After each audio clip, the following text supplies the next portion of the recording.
Welcome to another deep dive edition of the Chicks on the Right podcast. We have been in this outfit, our PJs, for like three straight days. Yeah.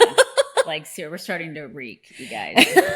It's really getting ugly at this point. It's getting to be. But you know what? We could have showered between our live stream of this morning and the recording of this episode. But then we thought, Why would we do that? We're not. We're going to be real in this episode. Might as well just not shower.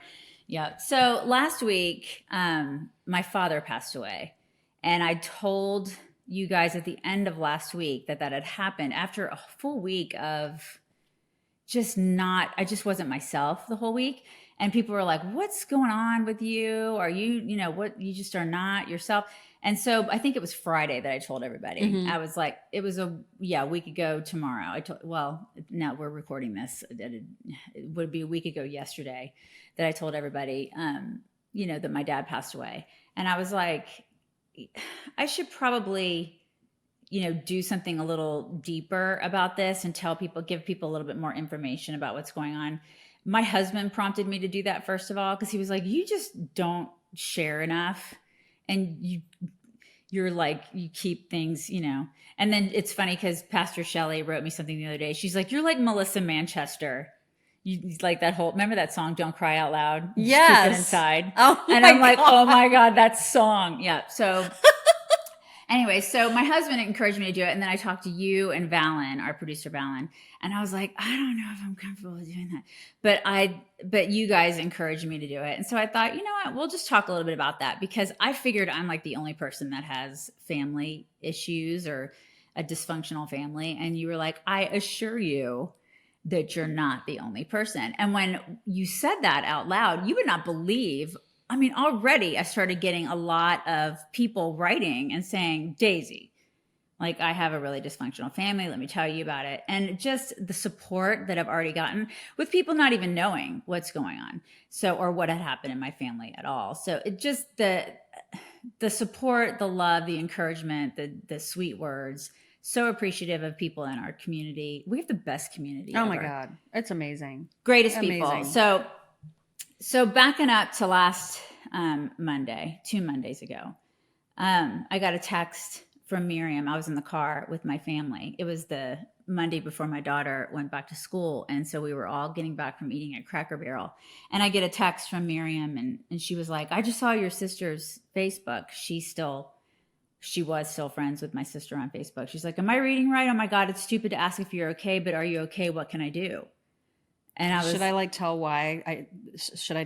Tell like my perspective of this that's happening? Right, totally. Or I should? Yeah. Okay. So the reason I texted her that is because I'm not on Facebook super often where I would see her sister's posts, but for some reason I was on it and I saw her sister post photographs of their dad and her sister's now deceased husband together with a caption that said, "Together again, I miss you both so much." And I'm like, what the hell? So I'm thinking that surely that can't mean that her father passed away. That can't mean that, right? I immediately go to text her. And when I said that text, I got one of those auto things that says Amy Jo has notifications silenced. And I thought to myself, well, of course she does, because she just found out her father passed away. And so of course she's not taking text messages right now. And I just sort of sat back and waited. But then I scrolled down on her sister's Facebook and saw the official announcement. And so then I knew 100% that her father had passed away. Go. Yeah. So I was like, I wrote back and I go, wait, what is happening? Call me. Oh my God. I don't know what's happening. And then I was like, oh my God, I have to tell her. Yeah. She was like, oh my God, she doesn't know. So Miriam called me. And so I'm on the phone in the car with my husband and my daughter, and Miriam is having to tell me that my father has passed away and reading me what is going on. And then, come to find out after, I'm in shock. And she's bawling hysterically on the phone because she's having to be the one to do this. And, listen, it's not that I'm having to console her, but she's like, you shouldn't be consoling me. I'm just like, I can't believe I'm having to tell you this. Oh my God. And she feels terrible that I'm glad it was her that, that she's the one that told me. I mean, I can't think of a better person to tell me in that moment. Right. But she told me. And then I'm like, what? Like, what is even going on? And then come to find out he had had lung cancer for 4 months, and I didn't know about that. And then after, you kind of have to backtrack. You have to go backwards after that. So, during that day, things were unraveling, like the onion was peeling back. And I started learning things about, like, there are other people in my family that knew that, not immediate family, obviously, but there are other people in my extended family that knew that he was sick, and I didn't know. And I guess some of the people were sworn to secrecy, and they weren't supposed to tell me that that he was sick. And so it was just like this weird feeling of betrayal. Like, I was sad. I was like all the emotions, every emotion you can think of, a big roller coaster of emotion. So I had not spoken to my father the last time I spoke to my father was 3 years ago this February. I have a bunch of stuff written here because I have to remember, because it's like the past 30 years with my dad have been kind of like a shitstorm. The first 18 years of my life with my dad were great. I had a great childhood. I grew up in a really loving household, 2 great parents. I feel like I was pretty well adjusted up to that point. Like my 7 houses away from my husband. Yeah. I grew up in a good neighborhood, everything was wonderful. And then, and I can backtrack to that, but there's just lots of stuff leading up to that. But the last time I talked to my dad was 3 years ago. And, so what happened that made that relationship go bad? Well, I should probably back up to what made it go bad, right? So 30-ish years ago, 33-ish years ago, I was 19? When I was 19, I came home from college. And I just remember, like, I didn't come home from college much when I was around a junior in college, because by that time you're pretty established in college and you don't like coming home. You like being at college more than you like being at home. And so I came home, and I remember my mother just wasn't well. Like, she was real thin. You could tell she was just like, something was going on. She was frazzled. Things were not good in the house. And I can't remember if that was the reason I came home, but I just remember coming home that weekend. And I found out that my dad he had been cheating on my mother. And so up to that point, everything everything was great. Like, my parents' marriage was, at least to me, I thought it was a wonderful marriage. Everything was great. The house was great. Our family was perfect. Everything was wonderful.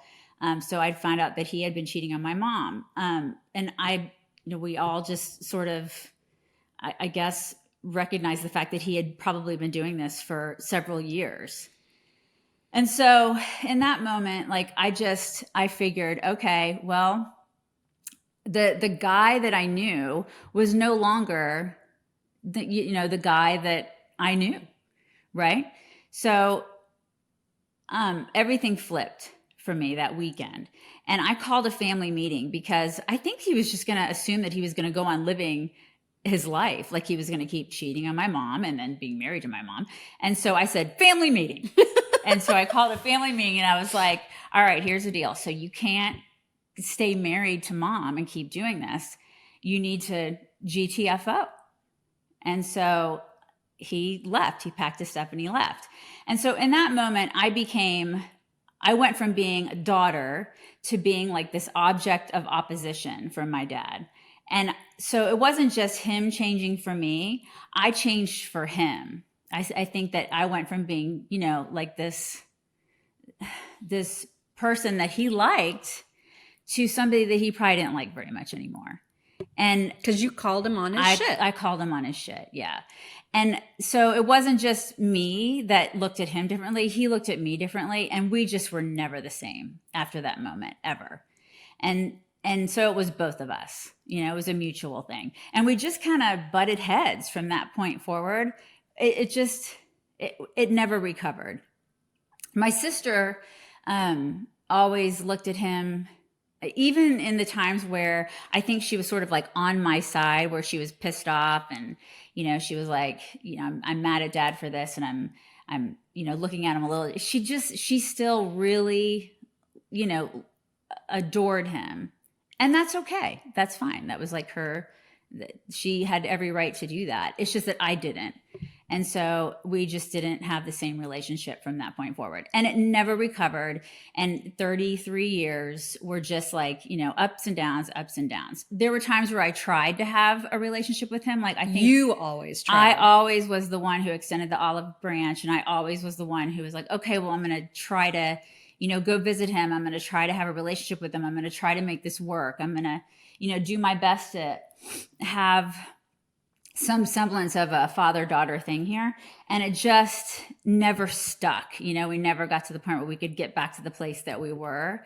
It just never got that stable footing, if you will. So we just never got there. Like, I remember, when my husband and I was married once before, and that we were never close during that marriage. And then when I got divorced and I got married to my husband, my now husband, we were getting ready to get married. And my dad was like, hey, we'll pay for the whole wedding.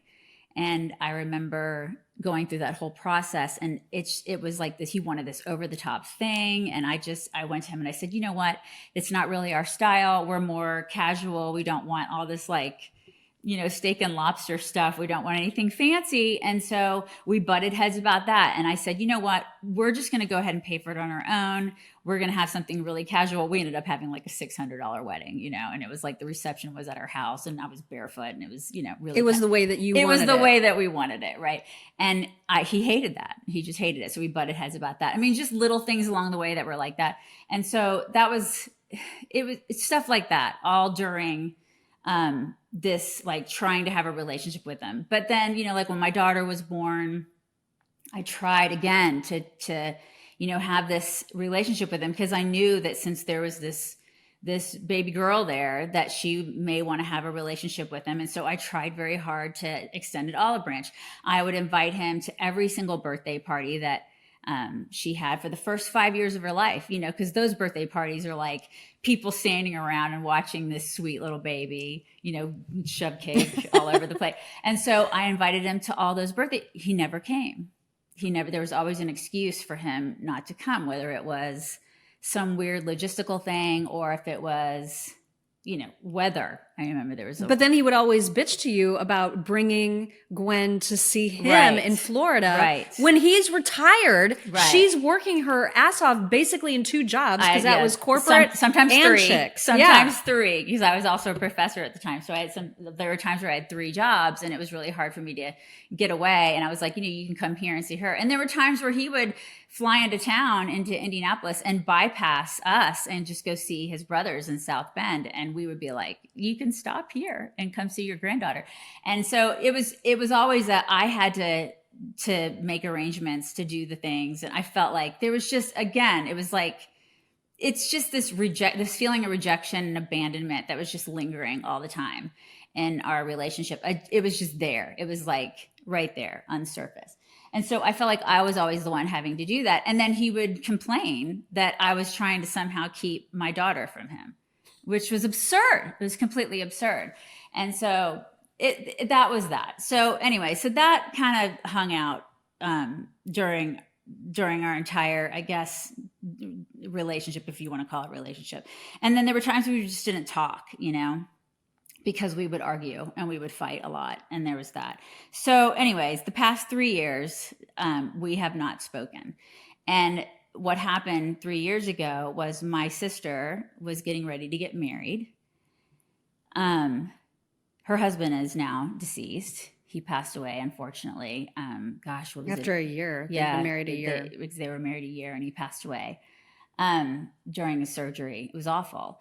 But she was getting ready to get married, and she told me that she was going to have a very, very small wedding, and no one was going to be invited, and that so nobody's going to be there. So my mother and I were not going to be invited, and nobody's going to be there.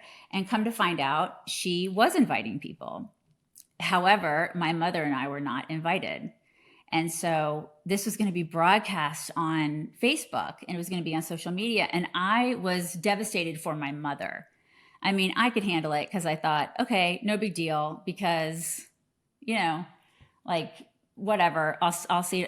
We've seen some stuff. We've been through some stuff. So whatever, I can handle that. But my mother was going to be devastated by the fact that, like, my dad was going to be there. My stepmom was going to be there. His whole family was going to be there. And my mom was going to be left out of this. And she was going to be watching this on social media, devastated because she was not invited to her oldest daughter's wedding. Right. So I was pissed. And so I called my dad and I said, I cannot believe she lied about this. She is a liar. And he hung up the phone on me. And that was that. And that was that. He never reached out. He never called me again. He just hung up on me because he didn't want to hear that. And so they went through with the wedding and they were all there. And my mother and I were excluded, and they just left us out of everything. And when did the whole, like, Facebook, like, social media block happen? Within a couple weeks after that. Then everybody, we were blocked. Everybody was blocked from we were just completely, like, shunned. We were done. So that was it.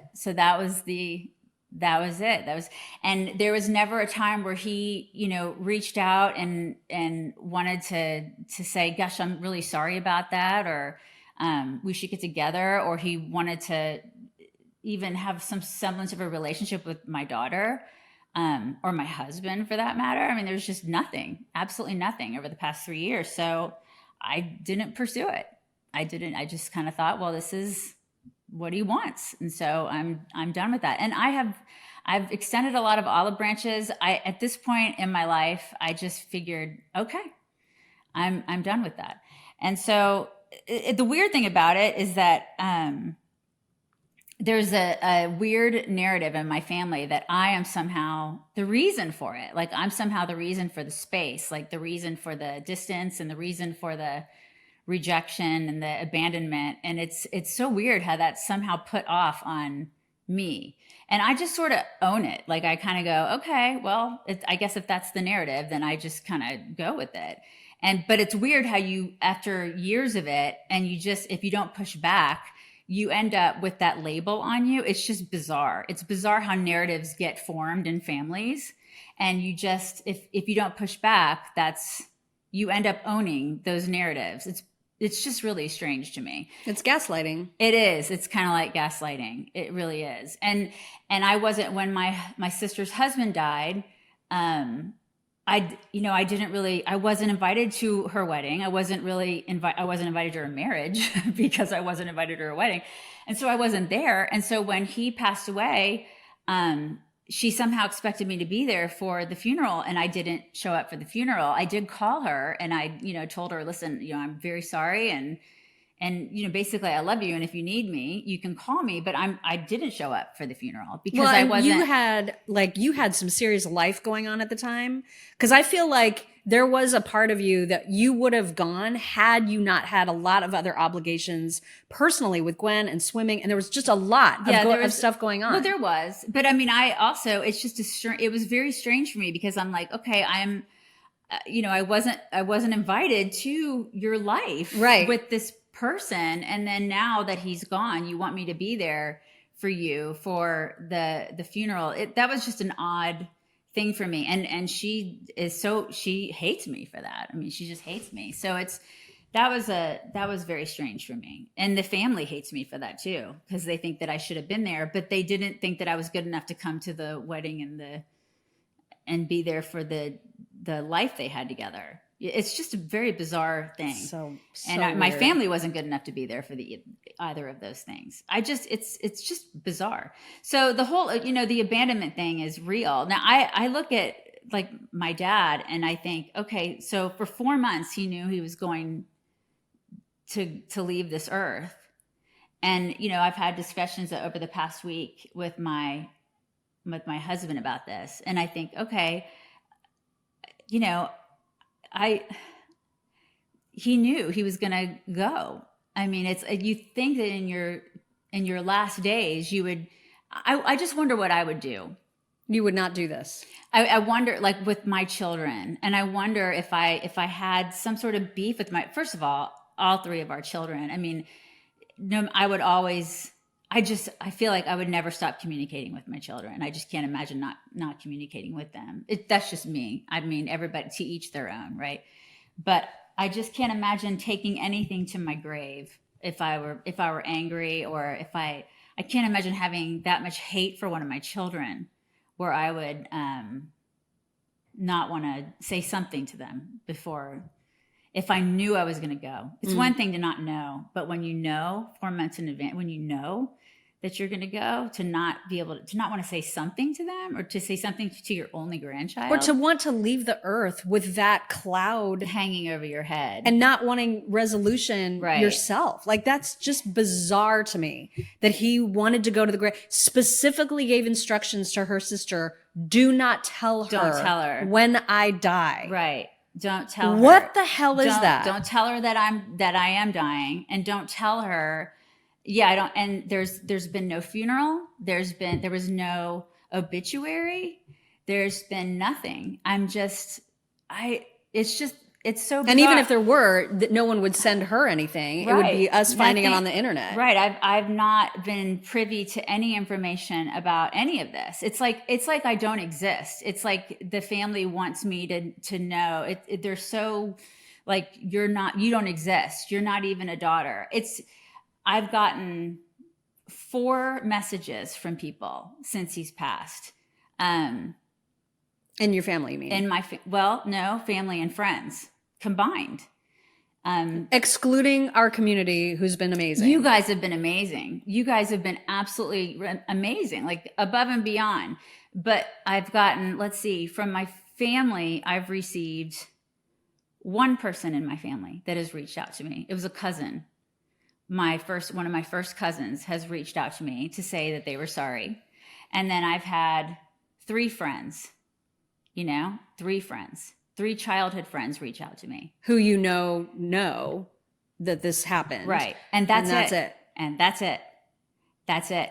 1 person in my family has reached out to me. That is fucked up. 1 person. And that's it. And I'm astounded by that. I mean, these are people who it's like I've been there when their loved ones have passed away. Just in the past year, I've been there for them. It's like, and nothing, not a peep. It's a eye opener. It's been an eye opening week or 2 for me. And then another thing that's super eye opening is that, I normally would have just not said a thing. I would have not done this. I would have just talked about it with her and would have kept it with my family. But I think that there are a lot of people that deal with this kind of stuff. I think one thing that, has been very eye-opening for me is the amount of emails and messages I've received from people who I don't know personally, who are writing me their personal stories and saying, you are not alone in this kind of stuff. Mm-hmm. Like, here's my family story. This is what happened to me. I was estranged from my father. I was estranged from my sister and my brother and my mother. And this is what happened. And like similar stories. And that has really touched me because I honestly, last week when I mentioned this to you guys, I was like, I am the only person who's dealing with this. Oh my God. I'm the only, like, my family is so messed up. And I honestly thought, like, it's so hard for me to be able to even share this, like, with people that I semi-know, like even people that I work with, because I'm just like, you kind of want to act like you have everything together, you know what I mean? And you're just like, it's fine. It's totally fine. Like, my family's fine. It's fine.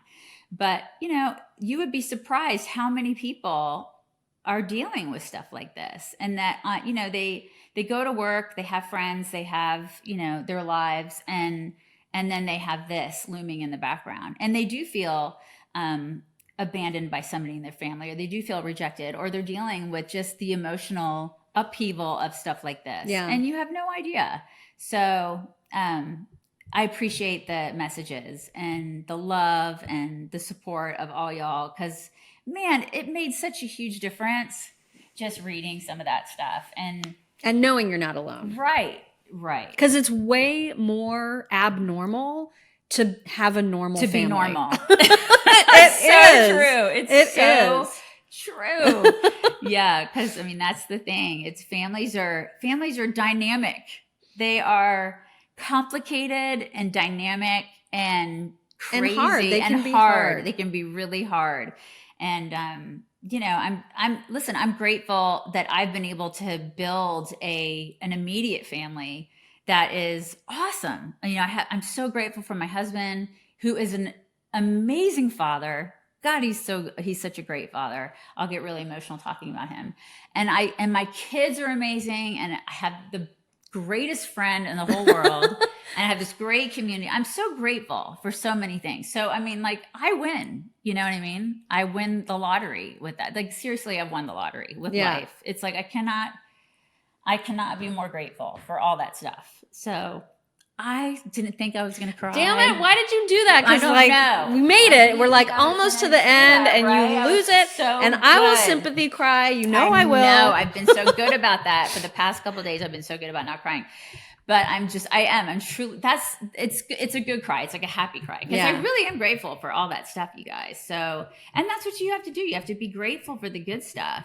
Right? Totally. Right? Totally. And like, I don't mean to, because that's a really beautiful way to end this. Yeah. But I also have like vengeance in my heart about this whole thing. And so the other good thing, the other thing to be grateful for is she's never going to be the kind of person who would go to her deathbed with this kind of vendetta against a member of her own family. That is fucked up. And the reason that I was sobbing when I called her was rage. It had nothing to do with being sad about her father dying. Maybe that sounds like shitty that I wasn't sad about it. Well, I mean, part of it is I'd already mourned him over the past 2 years. I mean, I've had my moments over the past week, but when you haven't talked to somebody and they've rejected you, you already go through periods of crying and mourning over that person. I mean, I imagine you guys understand that if you've been through that. I mean, I already did that. Yeah. You know? But there was always a chance. Oh, totally. You know what I mean? Totally. And now there isn't. And that is 100% on him. Right. So the fact that he went to his death with that kind of thing hanging, like a cloud hanging over that he controlled is just, that's a sickness. That's fucked up. And she will never be that fucked up. So yeah, I mean, I was just in a rage that was how you were finding out. I could not believe that that side of the family would do that to her. I love my kids, and I cannot wait to have grandkids. And I don't get it. I don't get that. That's a whole different mentality. I don't get it. Man. And you know what? I'm so glad I don't get that. Yeah, exactly. I'm just glad I don't get it. And I'm grateful for that too. So, you know, and grateful for all this.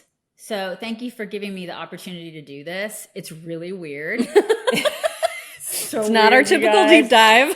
So weird. And I hope we're talking about like midget porn next time, because this is really weird. But you know, I'm grateful that I have this platform to be able to do this, right? What a blessing. What a blessing it is, and what a blessing you guys are. And no one out there is alone. We're not alone, right? We're not alone. So, mwah, I love you guys.